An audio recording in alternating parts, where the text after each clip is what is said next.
What's going on, everybody? Welcome to another episode of the B&E podcast. We got, I believe it's 4-0-3 teams, and I believe they're all playing each other this weekend. So someone's O has got to go. There's still going to be some teams going 0-4. It's kind of crazy. Brian, how you doing today, man? I'm good, ready for Sunday. I'm trying to get in the win column.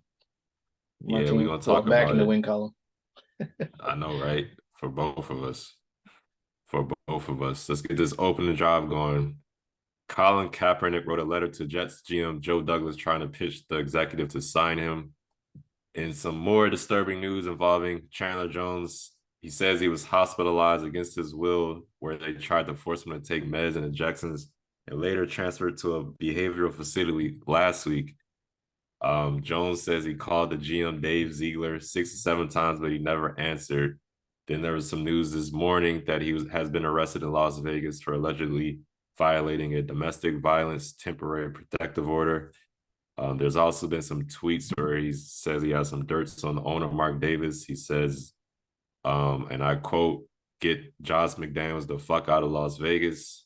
So there's definitely something going on. He had a live where I think he broke down crying and Yeah, basically questioned whether Aaron Hernandez committed suicide or not. So it's something going on, man. It just seems fishy. I don't want to put it all on Chandler Jones. It seems like something's going on, but I just hope the best for him and everybody that's involved in that situation. It's definitely disturbing news right there. Let's get to a lighter note. Help is on the way for the Jets.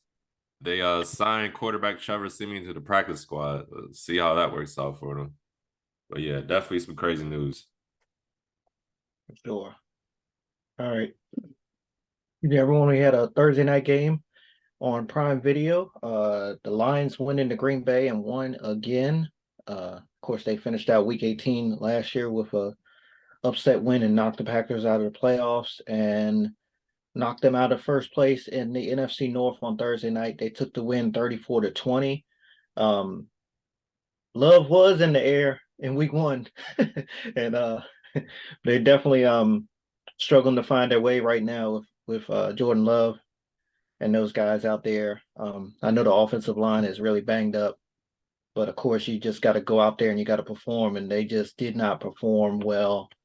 Um, Pretty much the whole entire first half. They started to move the ball in the second half, but it was just too little, too late. They had that quick interception on Jared Goff. I think it was it Rudy Ford had it. Seemed Yep. like it might have swayed in their favor because a lot of people. I went with Green Bay. Um, Not a wise decision. I In my mind I knew that Detroit was going to win, but I was just still on the bandwagon, and of course they got embarrassed, but uh after that interception, it seemed like that they was gonna. I mean, they set them up pretty much in the red zone or just outside the red zone, and they literally could go nowhere. And what they got they got the field goal out of it, and then from there it was just all Detroit the rest of the game. Lions run game was on and popping for real, and um Detroit on both sides, both in the trenches basically on both sides, they were just out dominating Green Bay all night. So it's looking like, I think you picked the no, you picked the Vikings in the North, right? I changed my I mind think last week. I said I got the yeah, Lions last week in you the went with NFC the North. Lions, yep. Yeah. But it's looking like it's gonna be in that. I mean, obviously it's after 4 weeks or just, at this rate for them, for both of those squads after 4 weeks, but it's not looking good. Jordan Love sacked 5 times. He was pressured on 32% of his dropbacks. Again, I know that offensive line was banged up, but that's just not a way you can play, not a way you can win either. I know LaFleur caught some heat after the game because he kind of got a little mad with the reporter, gave him a little smart ass comment, said that it was a BS question. Reporter asked him a typical question. I know it was something that Stephen A. Smith and I those didn't see guys were that. I talking gotta look about. that up. Yeah, I can't remember what the question was, but it was kind of a normal type question. It wasn't nothing out of line. Okay. He was just in the heat of the moment. He was like, "That's just a BS question," Mm. and he was like, "Next question." So he looked back to the other side, And then that's when he came back and said that's a BS question. So yeah, clearly the emotions were running high after this one. You go out there and they basically have gotten beat for the last 8 quarters, besides the fourth quarter in the week prior when they came back. So it's definitely some issues in Green Bay for sure.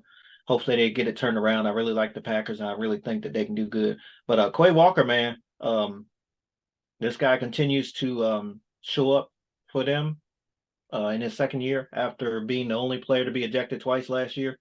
What he had 10 solo tackles, 19 uh, total. He was all over the place for them, but again, just wasn't enough. I hope Brian Branch is all right. I know he went out early in the game. I think he got carted off. Hadn't heard anything else from him. But yeah, what were your thoughts on this one? Yeah, it was a pretty good one for the Lions. Like you said, Packers line was banged up. David Bakhtiari, he's been out, and Aiden Hutchinson and those boys were able to get onto Jordan Love early and often. They also stopped the run game. Green Bay got all their weapons back. Aaron Jones is back, but he didn't really have an impact on the field. Christian Watson also was back for the Packers as wide receiver, but he didn't Yep. really do too much. Romeo Dobbs looks like a real good red zone threat. So they got some good pieces going forward for the Packers. But I definitely want to shout out the Lions. David Montgomery had himself a game, 3 touchdowns, over 100 yards rushing, 30. I think he had at least, I know he had 30 attempts rushing. Might have been a little bit more of that, but he looked like the lead back, which is kind of surprising me since they drafted that rookie in the first round, Jameer Gibbs. So I'm be Yep. interested to see how that looks going forward. They also got this tight end, Sam Laporta out of Iowa, who's, he's looking like the best tight end out of the bunch so far for these tight ends that were Yes. drafted in this draft class. He's looking really good. I think he has the most receptions for a tight end so far as a rookie. But yeah, it was a good win for the Lions. I was kind of nervous at first when Jared Goff threw that pick. I was like, oh Lord, what's going to happen? Hmm. But after that pick, after the Packers got the field goal, Lions put up 24 straight points. I was kind of nervous in the when the second half started too. For a second I thought, is Green Bay going to come back, because they Yeah. marched down the field, scored a Yep. touchdown, got the 2-point conversion, then they got him on a three. Now I was like, oh, it looked like momentum was carrying over, but Lions were able to overcome, and I think that's a good sign. Is usual back in the day, Lions, they probably would find a way to blow this game Hell yeah. or make it a very close contest, but they were able to fight off that momentum and basically have the game comfortable from the third quarter on. So yeah, it was a really good win for the Lions. The defense is looking good. I do hope Branch comes back as well. He did come back in the game, but then he got hurt again late in the Okay. game in the fourth quarter. I was kind of surprised he was out there, seeing what the score way it was, but hey, he's a rookie, so he's still young. Hopefully, he can recover soon. But yeah, definitely great win for the Lions. I will say I highly doubt the Bears will win the NFC North. I think we can both agree on that. I could be wrong. And Thursday night football next week is Bears against the Commanders. Yep. I am kind of nervous about that because I remember we played them last year, and Justin Fields is looking like a franchise quarterback. So hopefully he don't look that way again. We did beat him, but at the same time, I was like, oh my God. I'm kind of nervous about that. But we gotta talk about the damn Eagles this week. So let me focus on that. Side note before we go on, I don't know if you saw this game or not, but the halftime they showed Barry Sanders and Marshawn Lynch going over clips together. I thought that was really cool. I was wondering if you saw that or not. No, I heard about it, but I turned it off at halftime. Uh, and I was working, so I was kind of monitoring online. But I definitely heard something about it though. Gotcha. Cool. Was that like the NFL Legends thing they do on? I know NFL Network usually does it. They sit down and like this, look like they're in an in-home studio almost, or was this something I else? think it's something Marshawn Lynch does specifically with Oh yeah, Prime. got you. I know he does do some work with Prime. Yep. Okay, I'll have to look it up then. All right. So the Dolphins, they'll travel to Buffalo this weekend for a showdown of AFC powerhouses. Winner will have sole possession of first place in the AFC East after 4 weeks. Ed, what's going to happen in this one?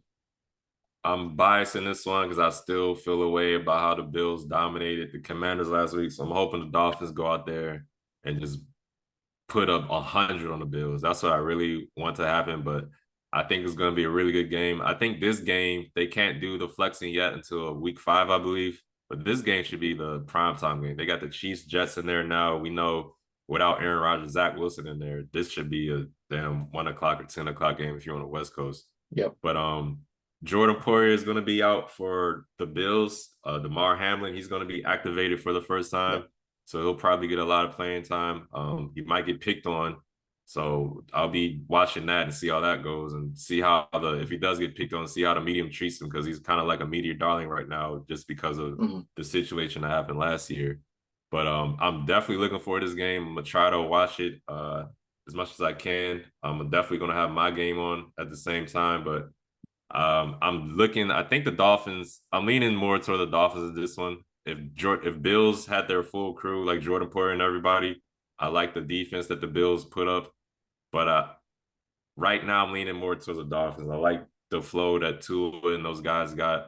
It looks like that run game is established now. Devin Chain kind of established stuff or broke out with a game, and he looked like he was do it on the ground and through the air. So I'm gonna go with the Dolphins. I think they'll be able to score a little bit more. I think it's gonna be a high scoring game. And yeah, I'm gonna choose the Dolphins. What about you? 552, man. That's how many yards the Dolphins are averaging per game this year. I know a lot of it came last week, but it's easy to talk about how electric these guys are on pass offense. And we always, I think you're big on mentioning the accuracy of Tua.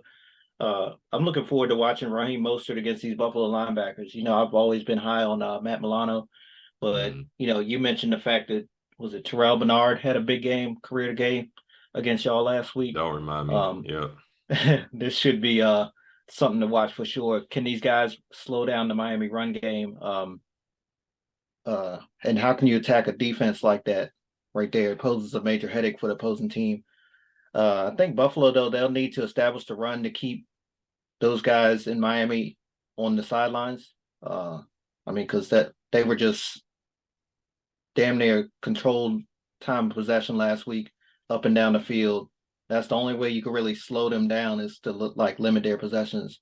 But I think it was around this time last year when it was I think Miami went up to Buffalo and or it could have been vice Mm-hmm. versa. But either way, when Ken Dorsey on that final play, he Josh Allen either threw an interception or was a threw the pass Yeah. way over the receiver and they lost the game. He lost his mind up in the, in the press box. Yeah. So I'll be one to watch him this weekend too. I mean, just for the hell of it. But yeah, I picked Buffalo to win the division, but Miami's hot right now, so I'm honestly undecided. I don't know who I'm gonna pick at this rate. If I had to right now, I'm gonna go with Miami, but it's still kind of I'm still kind of torn because I mean Buffalo a little hot right now too, so A got to little give them shit. respect where They respect due. blazing. They Yeah, definitely blazed our ass, the Commanders. yep. Let me try to forget about it. All right, that's the AFC East. Let's move to the AFC North. We got the Ravens at the Browns. Brandon, how you feeling about this one, man? Uh, not too sold, man. Let's see. We got OBJ. Bateman just came down a couple hours ago.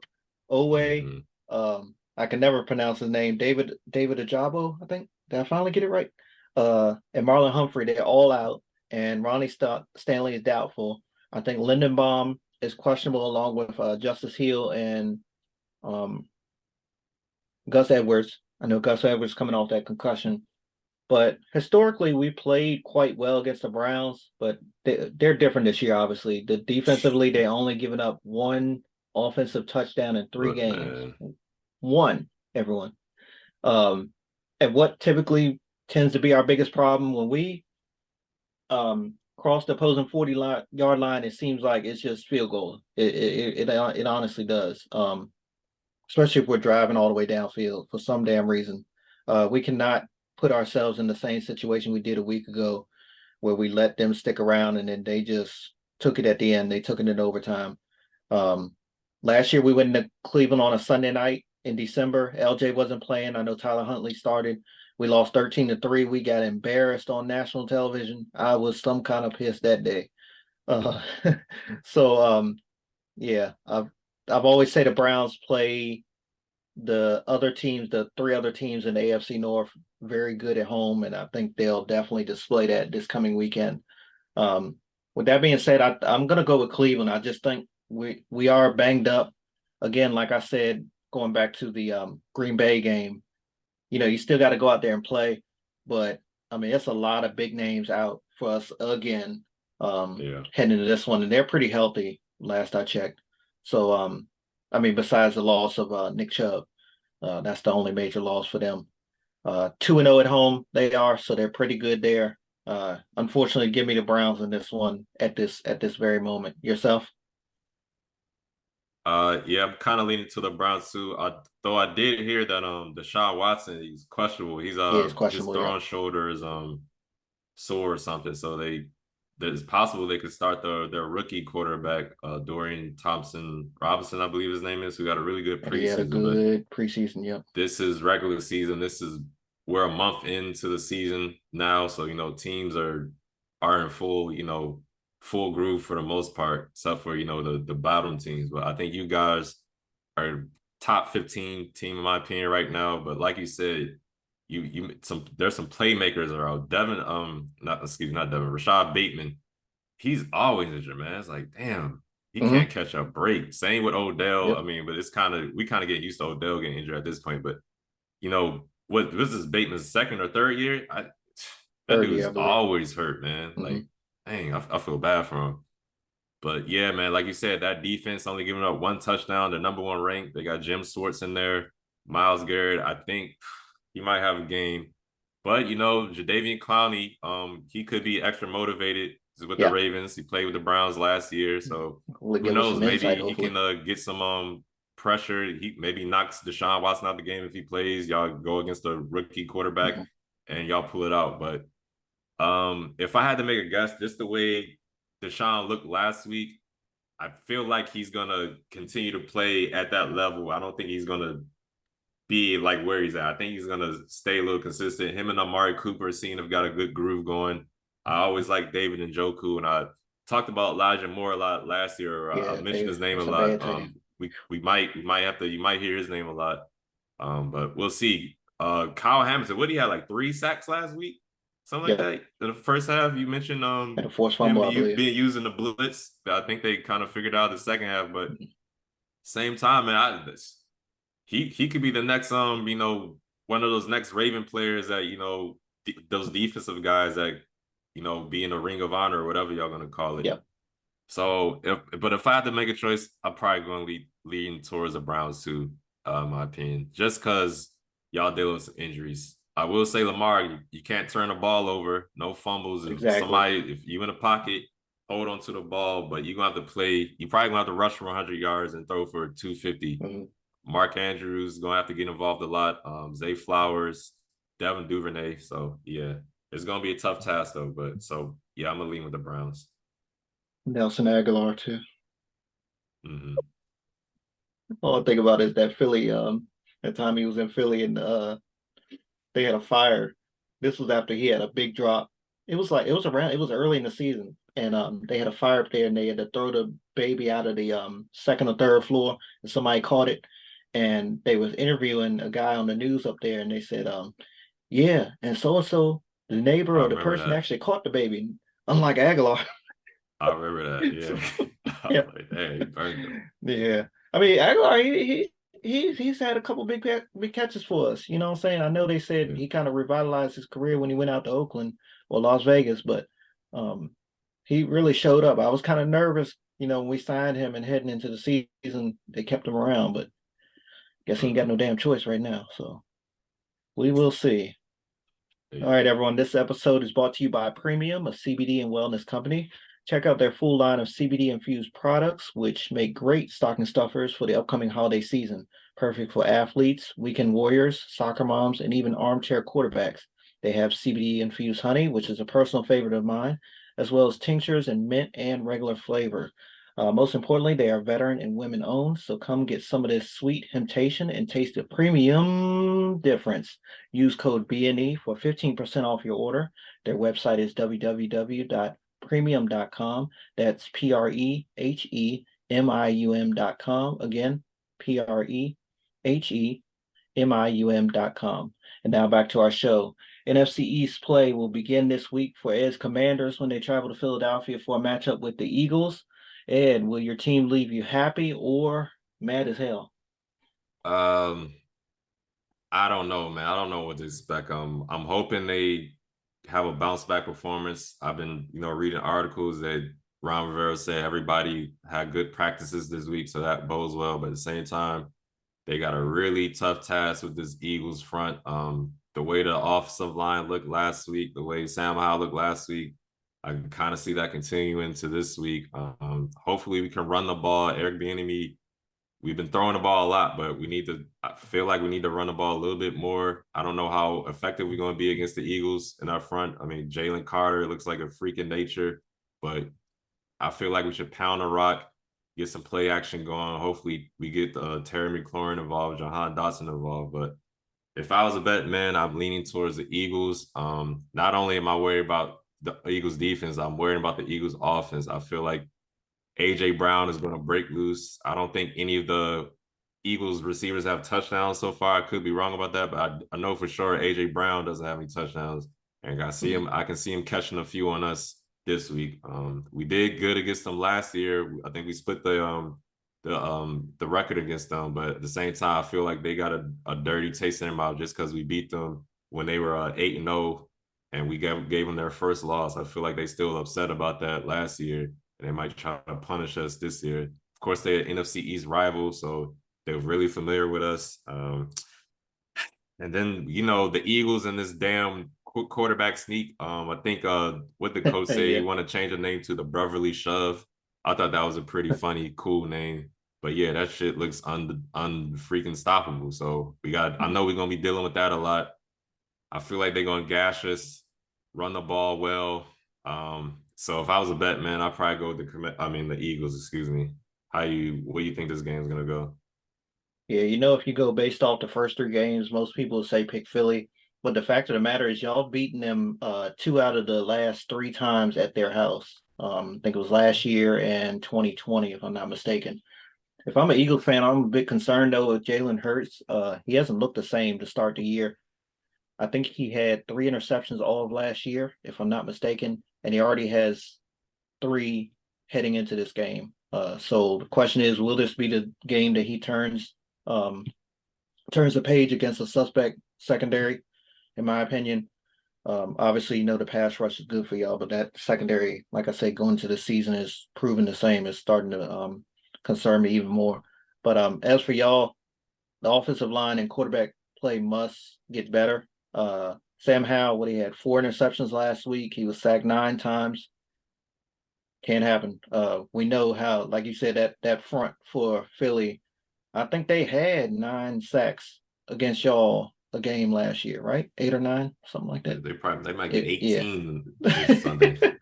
So, but I think Philly's gonna, stick with DeAndre Swift. He's been the bell horse in 2 of the 3 games for them. Try to run it down y'all's throat. They see the 128.7 yards per game y'all surrender on the ground uh, on average this year. But as of now, I'm thinking Philly. But like I said, for some reason, y'all have had success at the link. So I'll definitely be watching this one closely. I wouldn't mind picking the Commanders and seeing them going in there and beating them again because that would be kind of like that whole um, Burrow was that Burrowhead when they was talking Mm, about right. uh Joe Burrow going to Cincinnati. It's just something about the link. Y'all go in there and play well. So, and I think y'all dropped. Was it last year when y'all broke the wins? No, I think it was 2020. They was 11-0. I think it was, and Last y'all year went in there. they was 8-0. Yeah. Okay. So y'all snapped their undefeated streak twice. Then, if I'm not mistaken. But yeah. I'm gonna go with the Eagles right now, but I honestly would not be surprised. I know it seemed kind of crazy based off last week how y'all played, but division rival, those teams know each other better. Like y'all don't know Buffalo like y'all know Philly, so I would not be surprised. Yeah. Yep. All I right. ain't gonna be surprised. I need to stop being pessimistic. I need to stop being pessimistic. All right, let's get in these other games of week 4. We got the Falcons at the Jaguars. That game is gonna be in London. Broncos at the Bears. This is one of those someone's O's got to go games. Both of these teams are 0-3. Bengals at the Titans. Rams at the Colts. Bucks at the Saints. Another someone's got to go game. Vikings at the Panthers. Both of those teams are 0-3 as well. Steelers at the Texans. Raiders at the Chargers. Patriots at the Cowboys. Cardinals at the 49ers. Chiefs at the Jets in the Sunday night football game, and Seahawks at the Giants. Brandon, which of these games will you be interested in the most? I got a handful starting with that London game, Falcons at Jaguars. Jaguars starting slow again, like they did last year, but they savor these games in London. They'll be over there for 2 weeks, basically, 2 games in a row. They'll host Buffalo there. I say host because they kind of pretty much run Wembley Stadium or whatever they play at. Plus, I think Calvin Ridley will want to show up against his former team, so I'll definitely be watching that matchup on Sunday morning, bright and early. Broncos and Bears. Is there a real NFL fan that's not thinking, do they really have to play this game? I mean, come on. Like, we all saw the Broncos last week, and we see how the Bears are starting out this year. You mentioned it before, like we don't think that they're going to win the NFC North, so this should be very entertaining. Perhaps we'll see some brown bags at Soldier Field over some of the fans' faces. Remains to be seen. I mean, somebody gonna win one, and somebody gonna be 0-4 unless they tie. And I honestly wouldn't Right. be surprised if they tie too at this damn rate. Bengals and Titans. This is where the Bengals they usually turn the page and start rolling. Obviously, they won last week, and I didn't know this until a couple days ago. Zach Taylor's 3-0 against Mike Vrabel. Very, Tennessee before Mm. last year and this year, a very good team. So we'll be wanting to watch that matchup too to see how they handle that Cincinnati offense. Patriots and Cowboys. Perhaps this is another trap game. I believe Bill Belichick is either 5-1 or 6-1 all time against Dallas. Of course, Dallas is coming off an upset loss at Arizona, and the Patriots won last week, if I'm not mistaken. So yeah, big game there in Jerry World. Seahawks at Giants is my last one to watch for. They why they continue to put Giants on primetime games, I'd like to know. Uh, Daniel Jones is winless on Monday Night Football, never won a game at all. And I heard something that Pete Carroll is damn near undefeated at MetLife or the old Giant Stadium as head coach. So I think this will be another long night for the Giants there. The only thing that might help them is that they're coming off of 10 days of rest. But yeah, God help them. What about you? What games are you looking forward to? Yeah, I'm definitely gonna check out the Patriots at Cowboys game. Want to see what Jerry Jones talk about the surprise of Zeke coming back to town. Oh yeah, Um, that too. Yep. Rams at Colts. Anthony Richardson is back in the starting lineup, so I want to see how he looks against Rams and Aaron Donald. You better be careful; you might get knocked out the game again. Hmm. Broncos or Bears, of course, just to see the clown show that's going to be. I'm kind of hoping Broncos get the win just because I'm a Russell Wilson fan, but we'll see if that happens and if Sean Payton's seat's gonna hot. I tell you, your seat is hot. Vance Joseph, your seat is blazing, buddy. Your seat's blazing. I am going to be watching the Falcons and the Jaguars game too. It's going to be a 6:30 start for me, so hopefully I'm awake when it comes on. But I'm definitely gonna try to set my alarm and watch that. Seahawks and Giants, I'm gonna look at that too. I like the Seahawks. I don't think Saquon is gonna be back. I don't Um, think so. Yeah. Raiders at Chargers, I'm gonna check that game out. I'm gonna be watching Red Zone, so I'm gonna definitely see a bunch of these games, clips and plays of these games. Vikings and Panthers. Freaking Adam Thielen had himself a game last week with Dalton, so I want to see how he looks now. I think Bryce Young is Mhm. gonna be Playing his back. How former the team too. offense look, huh? Sorry, playing his former team too. I just thought about that. Yeah, that's right. Yeah, that's right. I wonder if they're gonna have a tribute for him. I don't think they played Mhm. him last year. He was still It's with him in last year, right? Carolina. Yeah. Oh, it's in Carolina. Okay, got you. Then Steelers at Texans.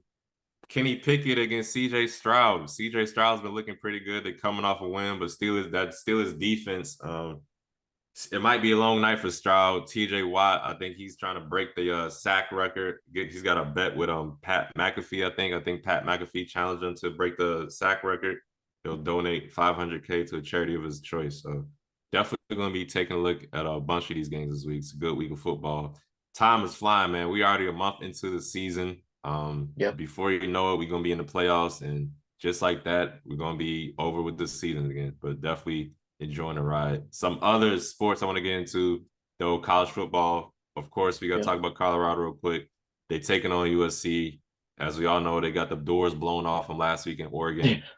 Um, I think it honestly, I think it might be the same. It might be a little closer, but I don't see them beating USC. I just don't think they have the front seven on both sides of the ball to compete with the other Mhm. team. They can't run the ball, they can't stop the run. And that's really apparent when they go against these other Power Five schools with who got really good recruiting classes. What do you think about that game? Yeah, I agree. I don't think it'll be very close again. I don't. I know Dion basically came out and said that'll be the last time they get beat like that ever again. And I want to believe him, but saying when you start playing these bigger schools, these faster schools, like you said, that front seven on or that in the trenches on both sides, they just struggle. But I'll be wanting to watch Caleb Williams. I haven't had the opportunity to watch him. Heisman Trophy winner on with USC. I know they've talked about he'll probably be one of the top picks whenever he comes out. And then I just saw it a couple days ago. Brendan Rice versus Shiloh Sanders. That's Jerry Rice's son. Yeah, I saw that Plays for too. USC, and of course Shiloh Sanders plays defensive back for Colorado. Old school rivalry. Their fathers played for several years with each other and against each other. I think they both Mm-hmm. played in San Fran at the same time, and yeah, that'll be interesting to see. And if I'm pretty sure Rice, the big guy, the goat, I'm sure he'll be at USC at the game, so they'll have some Man, little bit of reminiscing. there's gonna be a damn red carpet at the game Yeah, I where heard. I'm hard of celebrities that's gonna be there. But on Yep. that the Sanders Rice subject, I know Shiloh. They said he hurt his was his kidney too. They say he was actually had blood in his urine, so he had to go to the emergency room after the Oregon game because he hurt it on the tackle. So that he's kind of questionable right now. He might not be able to play if he still has urine in his blood. I I remember didn't hear reading a that. story about that earlier today. So definitely going to keep an eye on that. I'm going to check that game up for sure. And then for Yep. my combat sports fans, there's a big boxing fight this weekend, Saturday night on Showtime. Canelo Alvarez is going against Jermell Charlo. Both of those guys are undisputed champions. Jermell Charlo is undisputed at 154, and I believe Canelo's at 168. So I think that's going to be a really good fight. I think Canelo's a favorite, but I think Charlo should be able to rise to the occasion and put up a good fight. So yeah, all the combat sports fans out there, try to check that out. It's gonna be on pay per view though. They probably gonna hit you across the head. And I got one more thing as well. Orioles historic day on Thursday. They locked down a deal with the state of Maryland to stay with Camden Yards in the complex for the Okay. next 30 years. And not only that, they shut out the Red Sox, which, that's the way we've been playing. That's common. So on top of that, wrapped up the AL East for the first time since 2014 Wow. and clinched the best record in the American League as well. It's been a dream season, honestly, for Baltimore. It's like I thought about it a couple months ago. Like no matter what happens in the playoffs, man, it just feels good to not be the worst team in baseball. Like for real. Yeah. It's been several years of losing in Baltimore, and Yeah. I definitely to can't finally call them see the them. nose now. Yeah, no. Good inside joke. Yep. Yeah. So it's good to see the fans back in the stadium there at Camden Yards. They have the little splash zone area as a section where every time they get any type of double or triple or obviously a home run, they're spraying the fans with water guns or whatever. Obviously, it'll be interesting to see how they handle that in the coming chilly months of October or the chilly weeks of October when we host playoff games. But that's another decision to be made when it comes. I'm sure the diehard fans wouldn't mind sitting there though, if they winning and scoring like they are all season. Yeah. So yeah, congratulations to the Orioles. It's good to see y'all winning again and making Baltimore and Maryland look good for sure. Yeah, salute to them. They're definitely doing better than the dumpster Nats right now. Seems like after we won the World Series, it just took a nosedive. But hey, at least we won Yeah, it this damn century, I guess. yeah. But yeah. But all right, folks. Thank you for tuning in to another episode of the Breaking the Entering podcast. I'm Ed. That's Brandon. Hope y'all have a good weekend, everybody. Peace.